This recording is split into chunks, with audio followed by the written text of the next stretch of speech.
Siyempre, ang pinaka-bonggang bati ay papunta kay Batangas 2nd District Congresswoman Jervy Luistro, na lead prosecutor po ng Vice President Sara Duterte impeachment trial at chairperson ng House Committee on Justice. Congressman Jervy, magandang umaga po sa inyo, ma'am. Good morning! Morning. Good morning, Alvin, and thank you for having me here again. It's been a Opo. long time. O nga po kasi busy po kayo Slight. Naintindihan naman po namin. Ano po? Ngayon, ano po ba ang tunay na dahilan bakit po hindi na isasalang yung Attorney Zuleika Lopez at yung Bello o yung sa security? Ano po? Anong dahilan, ma'am? Well, of course, maliwanag yung sinabi ni Attorney Kapunan. It will be a surplusage, kalabisan. It will be a redundancy, paulit-ulit na.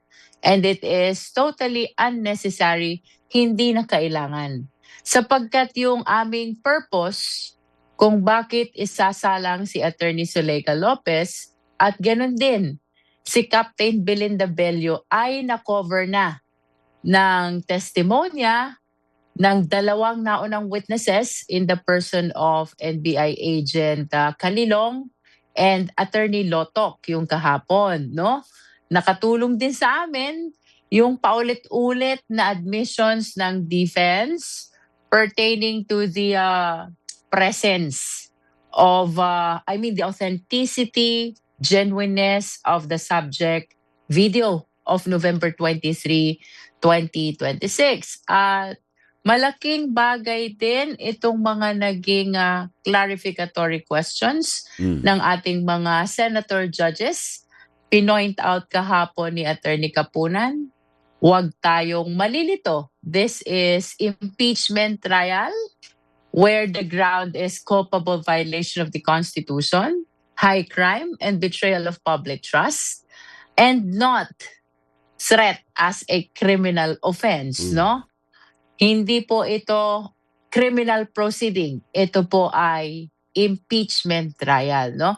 I think it was clearly laid down, Alvin, and we're happy that even the impeachment court in the person of Senate President Win Gatchalian and our presiding officer, Cheese Escudero, Senator Cheese Escudero, positively took the manifestation or position of the defense, of the prosecution rather. Apo, pero syempre, sabi naman ng iba, alam nyo naman yan na magsusunod-sunod, hindi naman yung kahapon lang dinesisyonan na ganyan ang pagkakasalansan ng testigo o ng witness for the prosecution. So baka yung duda ng iba, may iba pang dahilan kung bakit winidraw yung dalawa, Congresswoman Jervil. What you see is what you get, no? At kagaya ng sinabi ni Attorney Kapunan, eto, naririnig ko sa aming private prosecutors, we should know when to stop, no? Kapag na-establish na yung gusto natin, we should know when to present and when not to present, no? Merong mga ganyang usap-usapan, but we totally deny that. We're very much focused on establishing threat, distab, and even having contracted an assassin as constituting the impeachable grounds, no? At wala po sa mga considerations natin yung mga ganong usap-usapang natakot. I think it was very well explained by Attorney Kapunan yesterday, even during her press con, no? Kasi supposed to be, sinabi naman niya to, siya talaga yon na dapat magsasalang kay Attorney Zuleika. And it was never the reason kung bakit dinispense na yung testimony nila. The plain and clear reason is, yung sasabihin ni Zuleika, yung sasabihin ni Captain Bello ay na-cover na ng testimonya ng dalawang naunang witnesses, including the cross-examination of the defense. So ang dapat palang mag-question ng direct examination kay Lopez at kay Bello, si Attorney Lorna Kapunan ang nakatoka. Si Attorney Kapunan for Attorney Zuleika. But I am not so certain about Captain Bello. I think it's Kong Noy, defensor, who is supposed to present Captain Belinda Bello. Ayun, ang akala ko kasi ma'am, ang diskarte, ang magdidirect palagi, private prosecutor, pero ang mag-i-intro ng kaso, prosecutor, house prosecutor. So hindi rin pala, pwede din pala ang diskarte ninyo na ang house prosecutor mismo ang magdidirect examination. Well, it depends on the position of the House prosecutor. If they feel comfortable doing the direct, pwede din naman, no? What is important is, should the private prosecutor be the one to do the direct, yung palagi nating naririnig, Alvin, they should be under the control and supervision of public prosecutor. Apo. What about for today? Sino naman po ang nakatoka sa prosekusyon to do the debate? Kasi debate ang magiging sentro ngayong araw kaugnay dun sa BIR records. Ano po? Sinong magli-lead for the prosecution, Congresswoman? Well, remember, we have a dean in the team. Meron tayong dekano ng College of Law, no? A seasoned trial lawyer as well.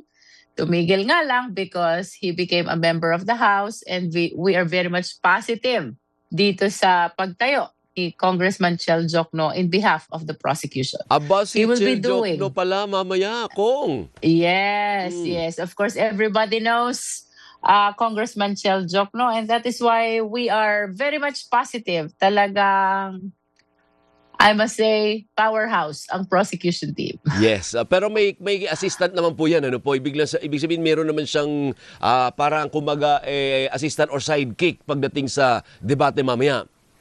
Siguro kaming lahat ang assistant niya.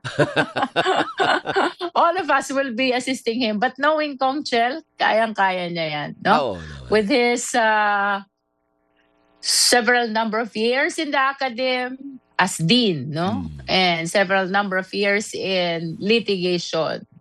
Talagang he is the perfect person. He is the perfect prosecutor to represent us in this debate on the relevancy of preterm documents. Okay. Kung hindi naman kayo mapapahamak sa impeachment court, ano ang kayang i-share sa publiko na pinakamatibay na argumento na dapat talagang mabuksan ang tax records ng mag-asawa? This is what I do, no? Without dwelling on the particular impeachment case, no? Let us assume ibang public official yan.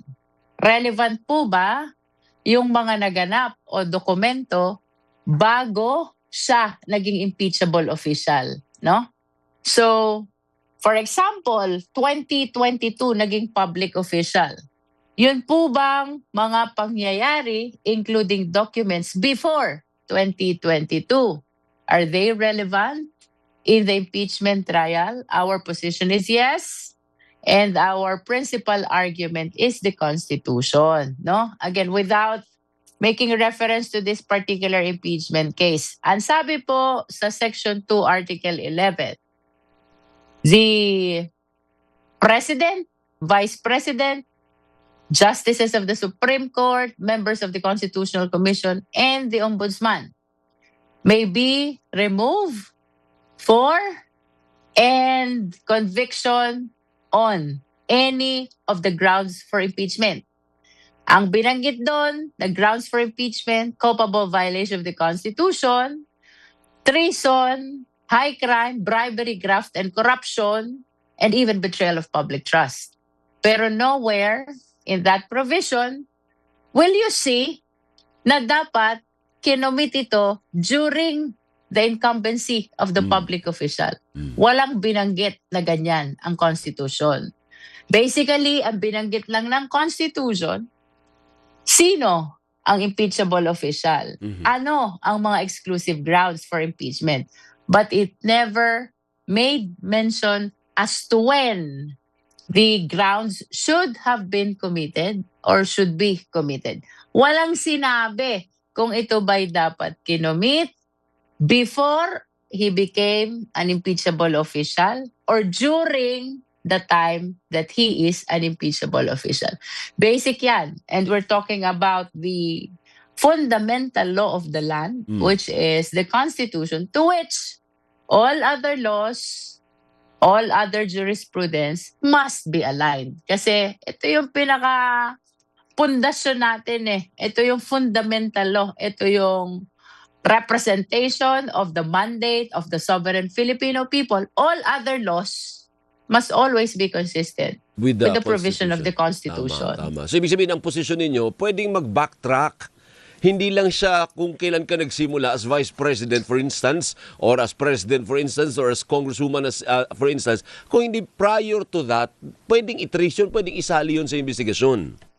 Correct. And maaalala natin, in the past impeachment cases, nagkaroon ng talakayan at dininig ng impeachment court itong mga acts and omissions committed prior to the incumbency of the impeachable official, no?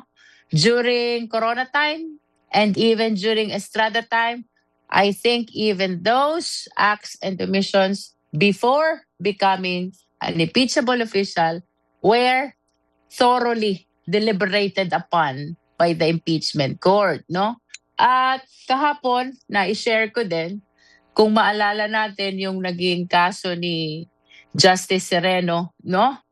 It started as an impeachment case and then it ended as a quo warranto proceeding, no?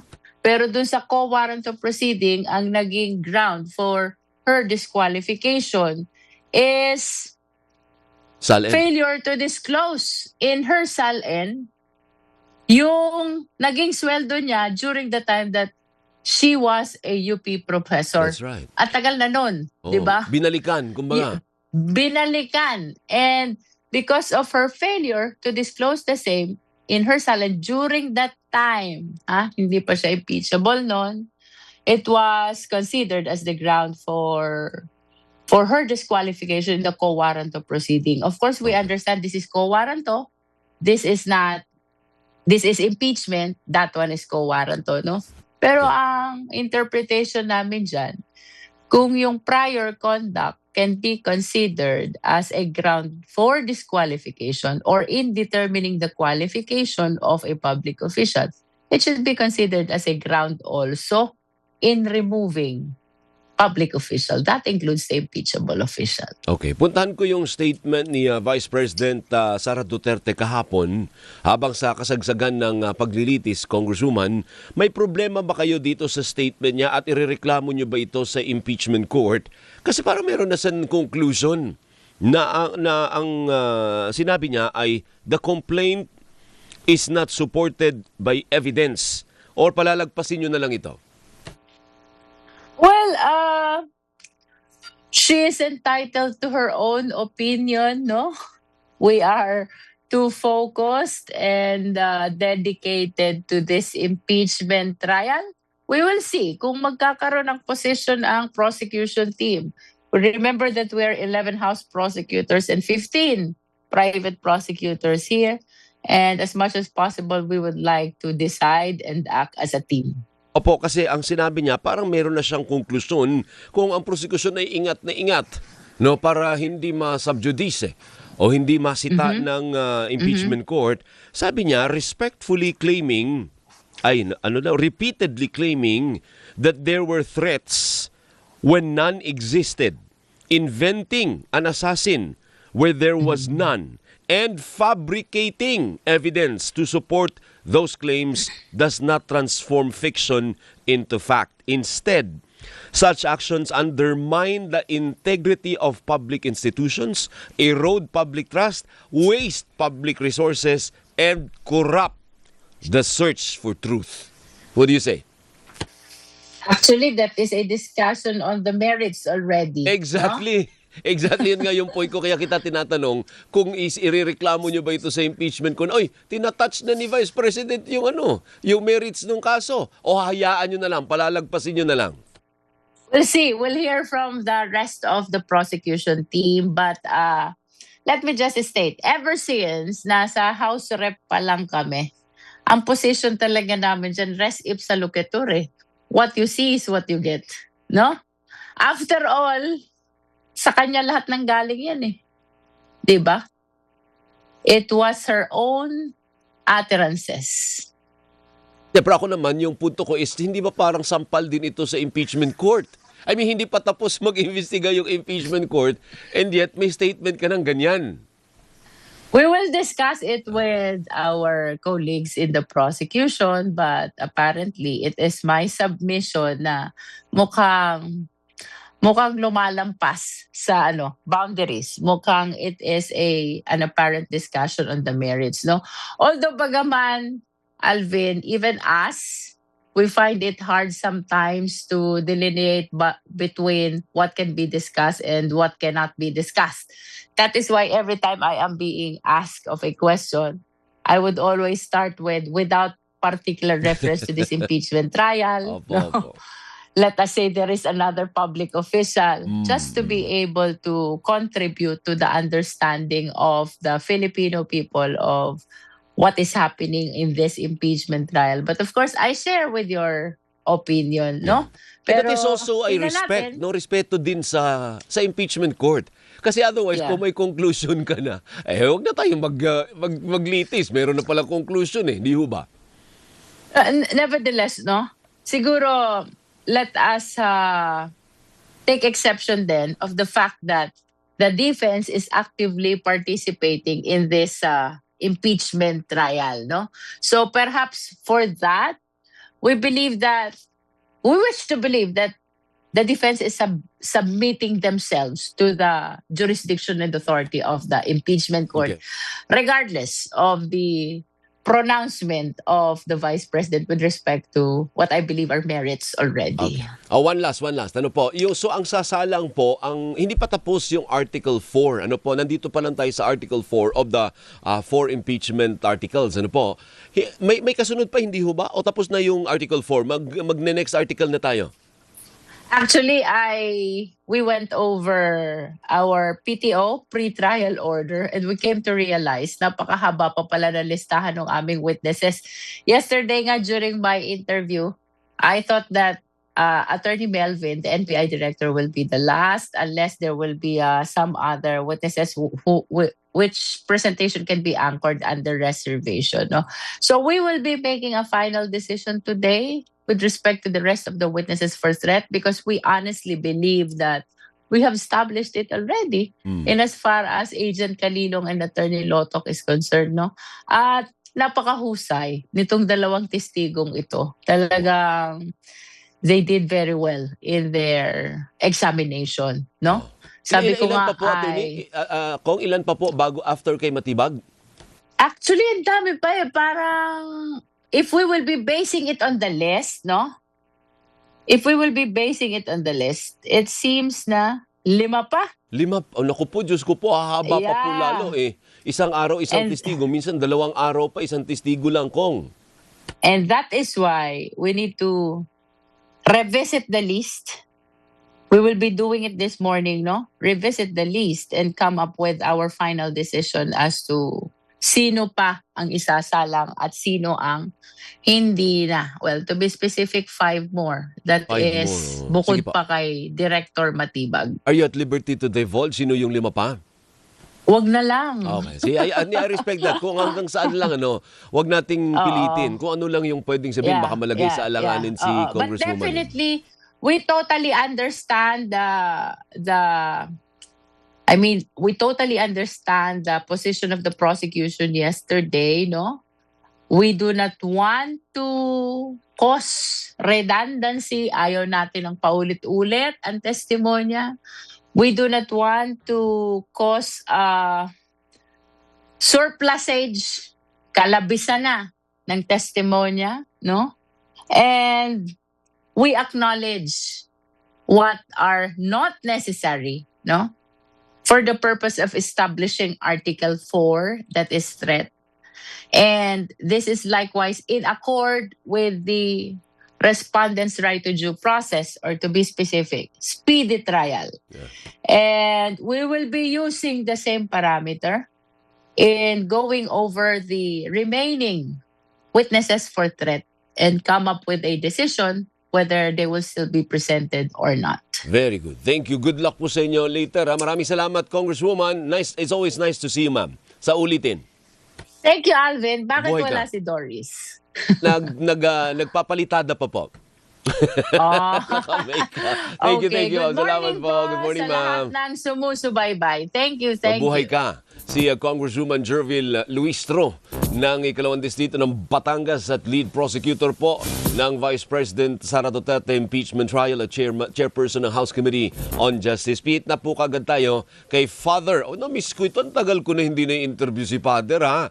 Father Ranhilio Rani Aquino, ang dean po ng Graduate School of Law ng San Beda University, Manila. Father, long time no hear, long time no see po. Kasalanan mo rin, Alvin, kasi hindi mo ako tinatawagan. Oo nga po nakakaligtan. Hoy, wag niyong kaligtan si Father Ranhilio Rani Aquino kapag merong usaping Never legal mind. about related Whenever sa you need me, konstitusyon. I'm just available. Opo. Sige. Hindi, may nabasa kasi ako, may